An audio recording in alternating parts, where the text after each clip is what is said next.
মূৰৰ ওপৰত থকা সেই চাকখনে হেৰাই গ'ল, সেই বটবৃক্ষজোপাই হেৰাই গ'ল।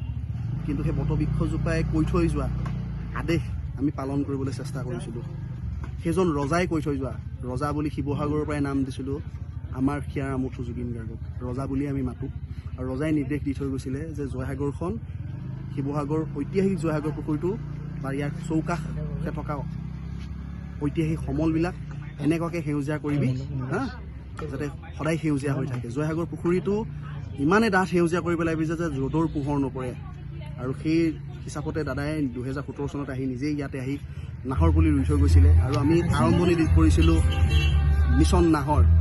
আৰু শিৱসাগৰ আৰ্ক'লজি ডিপাৰ্টমেণ্টে সৌন্দৰ্য বৰ্ধনৰ নামত জয়সাগৰৰ এই পশ্চিম পাৰটোত ৱাকিং জ'ন বনাই আমাৰ গোটেই গছ পুলিবিলাক হত্যা কৰি পেলালে, শেষ কৰি পেলালে। আৰু য'ত দাদা খুব ক্ষোভিত হৈ আছিলে, জুবিন দা নিজে ক্ষোভিত হৈ আছিলে, এই বছৰৰ শেষৰ ফালে বা অহা বছৰ যোৱা নেক্সট ইয়েৰ প্ৰথমতে দাদাই আহি পেলাই ইয়াতে আহি জাষ্টিচ বিচাৰি বহিম বুলি কৈছিলে যে মই ৰোৱা গছপুলি, আমাৰ ল'ৰাই ৰোৱা গছপুলি কিয় হত্যা কৰিলে প্ৰশ্ন কৰাৰ কথা আছিলে শিৱসাগৰ প্ৰশাসন, আৰ্ক'লজি ডিপাৰ্টমেণ্ট, অসম চৰকাৰ, পৰ্যটন বিভাগক যে কিয় হত্যা কৰিলে আপোনালোকে উন্নয়নৰ নামত। এই এটা আমাৰ এই ৱাকিং জ'নটো আমাৰ কাৰণে মৰিশালী স্বৰূপ।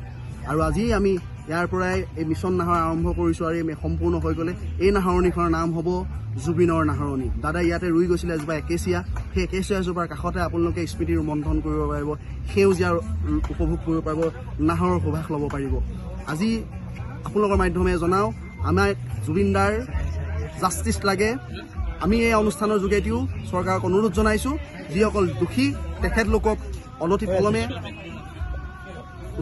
আটাইতকৈ কঠিন পৰা কঠোৰ শাস্তি প্ৰদান কৰিবৰ কাৰণে অনুৰোধ জনাইছোঁ। আজি এগৰাকী পত্নীয়ে স্বামীৰ জাষ্টিচ বিচাৰি ৰাইজক অনুৰোধ কৰিবলগীয়া হৈছে, ইয়াতকৈ দুখৰ কথা একো নাই। অসম চৰকাৰক অনুৰোধ জনাইছোঁ, যদি আপোনালোকে সোনকালে যদি জাষ্টিচ নিদিয়ে, কিন্তু এদিন ধুমুহাৰ বেগত এসোপা মানুহ ওলাই আহিব, কিন্তু তেতিয়া কাকো ৰাখিব নোৱাৰিব। ছিংগাপুৰত থকা প্ৰবাসী যিসকল আমাৰ অসমীয়া ছিংগাপুৰত যিকেইজন আছিলে দাদাৰ সেই এক্সিডেণ্টটোৰ সময়ত, তেখেতলোকক অনুৰোধ জনাইছোঁ যে জাতিত কেতিয়াও আপোনালোক কুলাংগাৰ বুলি থাকি যাওঁ, যাতে আপোনালোকৰ নামবিলাক থাকি নাযায়। আপোনালোকক অনুৰোধ জনাইছোঁ, আপোনালোক আহক, আহি সেইদিনাৰ ঘটনাটো কি হৈছে গোটেই অসমবাসীয়ে জানিবৰ কাৰণে ৰখি আছে। আজি তাৰিখটোত 200 মিলিয়নমান আজি তাৰিখ, আমি আজি 24 দিন হ'ল, আমি শুব পৰা নাই, আমি খাব পৰা নাই। কি হৈছে আমাক তাৰ উত্তৰটো লাগে, আমি কি হৈছে আমাক সেই দিনটোৰ। আপোনালোকক অনুৰোধ জনাইছোঁ, আহক আপোনালোকে আহি আমাক সহযোগিতা কৰক, চৰকাৰৰ লগত আৰক্ষীৰ লগত সহযোগিতা কৰক, আমি তাকে অনুৰোধ জনাইছোঁ আপোনালোকক। এটা কথাই কৈছোঁ যে জুবিনৰ যি সপোন আছিল, সেই সপোনটো সাকাৰ ৰূপ দিবলৈ আজি হাজাৰ হাজাৰ ল'ৰা ছোৱালী ওলাই আহিছে। তাহাঁতি এনেই ওলাই অহা নাই, they wanted changed environment, new Assam, নতুন অসম এখন গঢ়াৰ কাৰণে এই ল'ৰা ছোৱালীবোৰ ওলাই আহিছে।